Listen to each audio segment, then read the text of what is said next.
क्या नाम है आपका? मेरा नाम मोहम्मद सलमान इम्तियाज़ है। सर, ये इस वक्त जो SIR का मामला चल रहा है और इसमें जो दिक्कतें आ रही हैं लोगों को, इस बारे में क्या कहना चाहते हैं आप? देखिए, सबसे बड़ी दिक्कत जो अलीगढ़ शहर विधानसभा और कुछ आंशिक हिस्सा है कोल विधानसभा का, सबसे बड़ी समस्या आ रही है वो ये आ रही है कि जिस आधार पे SIR होगी 2002 या 3 की लिस्ट मौजूद नहीं है। ना तो इलेक्शन कमीशन ऑफ इंडिया की वेबसाइट पे है, ना ही यूपी स्टेट इलेक्शन कमीशन की वेबसाइट पे है, और ना ही जो आपके डिस्ट्रिक्ट इलेक्शन ऑफिसर हैं उनके यहाँ से मिल पाए।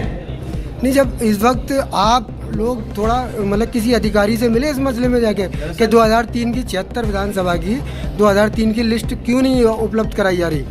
दरअसल मुलाकात तो कई सारे लोगों ने करी है और जो जवाब आया है वो मुतमईन करने वाला जवाब नहीं है, क्योंकि ये बात चीफ इलेक्शन ऑफिसर ने ज्ञानेश कुमार जी ने साफ तौर पे कही कि जो SIR हो रही है उसका जो आधार होगा वो 21 साल पहले हुई आखिरी SIR जो कि 2002 से 2004 के बीच में हुई है, उसकी जो मतदाता सूची है उसके मिलाप के बाद ही SIR का प्रोसेस कंप्लीट होगा। तो जब आधार ही मौजूद नहीं है शहर विधानसभा और कोल विधानसभा के आंशिक पार्ट में, तो SIR हो क्यों रही?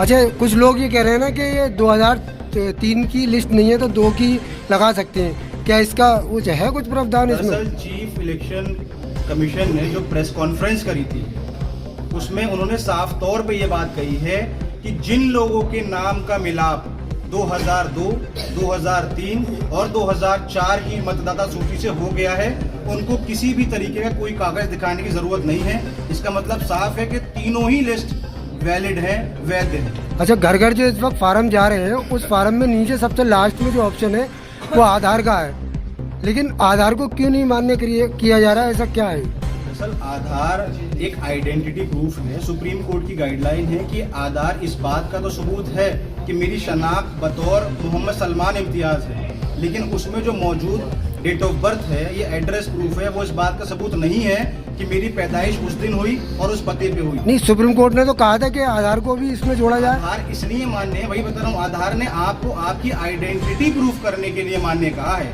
तो आधार के साथ कोई ना कोई एक डॉक्यूमेंट लगाना मेरे नज़दीक अनिवार्य है। अच्छा, जिलाधिकारी इस मसले में क्या कह रहे हैं? जिलाधिकारी का जो जवाब है वो मुतमईन बख्श नहीं है। उनका कहना ये है कि आप लोग के पास चूंकि लिस्ट मौजूद नहीं है तो इसलिए आप नीचे वाले कॉलम छोड़ दें, और मुझे पूरी उम्मीद है कि बिना किसी लिखित ऑर्डर के अगर जो भी लोग वो नीचे वाले दोनों कॉलम छोड़ेंगे तो वो डाउटफुल की कैटेगरी में आएंगे और उनको कल को नोटिस सर्व किया जाएगा। तो आपको लिखित रूप में नहीं दिया जिलाधिकारी ने? रूप में अलीगढ़ प्रशासन ने, डिस्ट्रिक्ट एडमिनिस्ट्रेशन ने, जिला अधिकारी ने किसी भी तरीके का रिटन ऑर्डर नहीं दिया है। माना कि कोई कार्रवाई नहीं आपके पास पल्ले पड़ी हुई, आगे की कार्रवाई क्या है? दरअसल हमारी मांग यही है, और अगर ये नहीं मुहैया कराते हैं तो हाई कोर्ट के दरवाजे खुले हुए हैं, सुप्रीम कोर्ट के दरवाजे खुले हुए हैं, हमारी टीम काम कर रही है, सुप्रीम कोर्ट या हाई कोर्ट दरवाजा खटखटाया जाए। तो ये कब तक मतलब सुप्रीम कोर्ट तक आप जा सकते हैं? टाइम कम, बहुत कम टाइम है। हमें लिस्ट मुहैया नहीं हुई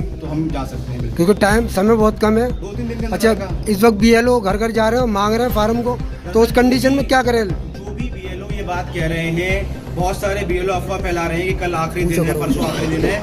चीफ इलेक्शन कमीशन जहां से ये पूरा प्रस्ताव पारित हुआ है, उन्होंने साफ कहा कि 4 नवंबर से 4 दिसंबर तक SIR की प्रक्रिया चलेगी। 4 दिसंबर में जब टाइम खत्म होने वाला होगा उससे 1 घंटे पहले भी कोई व्यक्ति अपना फॉर्म देता है तो उसका पब्लिक राइट है कि BLO को या जो भी अधिकारी नियुक्त किए हैं उनको फॉर्म लेना होगा। अच्छा सर, आपको क्या लगता है कि 4 दिसंबर के बाद इसमें टाइम बढ़ाया जा सकता है? ये तो एक अथॉरिटेटिव ऑर्डर है, मैं इसमें कुछ नहीं कर सकता कि बढ़ाया जाएगा नहीं बढ़ा सकता, मैं इसमें कोई बात कहना नहीं चाहता। मैं एक बात आपको दोहराना चाहता हूँ कि 1987 के जो पैदाइश हैं उनके पास भी नहीं है कोई प्रूफ पैदाइश का, और ना आगे है लोगों के पास नहीं था, उसमें आप क्या कहें? पहले वो लोग पैदा हुए, इस बात का सबूत अगर मतदाता सूची में नहीं है तो उनके लिए प्रावधान ये है कि वो अपना फॉर्म फिल करें, और अपना फॉर्म फिल करने के बाद जो भी नीचे कागज़ मांगे हैं 12-13 कागज़ जो भी है उनमें से कोई एक कागज़ उनको दिखाना होगा जिससे कि वो ये लीगलाइज्ड हो जाए। यानी कि आपका कहना यह है कि जो 12-13 कागज़ हैं उसमें जो सबूत मांग रहे हैं उसमें एक देना पड़ेगा। एक देना पड़ेगा उन लोगों को जिनकी पैदाइश 1 जुलाई 1987 से पहले हुई है और 2002 या 3 की लिस्ट में नाम नहीं है, तो उनको कोई भी एक कागज दिखाना होगा आधार कार्ड के अलावा। अच्छा सर, जो 87 से एक चीज और है, पैदाइश है उनको क्या अरे ये दिखाना बार-बार जो किस 87 से चीज पहले की पैदाइश है और अगर लिस्ट में नाम है उनका, तो उनको किसी तरह कोई कागज नहीं दिखाना होगा। सिर्फ जहां जिस पेज पे उनका नाम है वो पेज फोटोकॉपी करा के अपने फॉर्म के साथ लगा देना है, वो काफी है। सर एक बात बताइए, जैसे कोई लेडीज है जो उसका मतलब अलीगढ़ के अलावा किसी और शहर की है और उसका 2003 में नाम नहीं है उसका लिस्ट में, और ना ही उसके मदर का है ना फादर का है, तो उस कंडीशन में वो फार्म को किस तरीके से भरे और किस तरीके से क्या करें? वो अपने जो उनका फॉर्म आया है अगर और 2000 हाँ फॉर्म आया है जैसे आया अगर है, और अगर किसी महिला के वालिद या वालिदा का नाम 2002 या 3 की लिस्ट में मौजूद नहीं है, ना ही शौहर का नाम है शादी के बाद, तो वो फॉर्म फिल करेंगी। और अगर उनकी पैदाइश 2004 के बाद हुई है तो उनको 3 कागज दिखाने होंगे, अपने प्रूफ करना होगा, अपने माता पिता का अलग अलग प्रूफ करना होगा। अगर 2004 से पहला पैदा हुए हैं 87 के बीच में तो 2 कागज दिखाने होंगे, अपना दिखाना होगा या फिर वालिद और वालिदा में किसी एक का दिखाना होगा।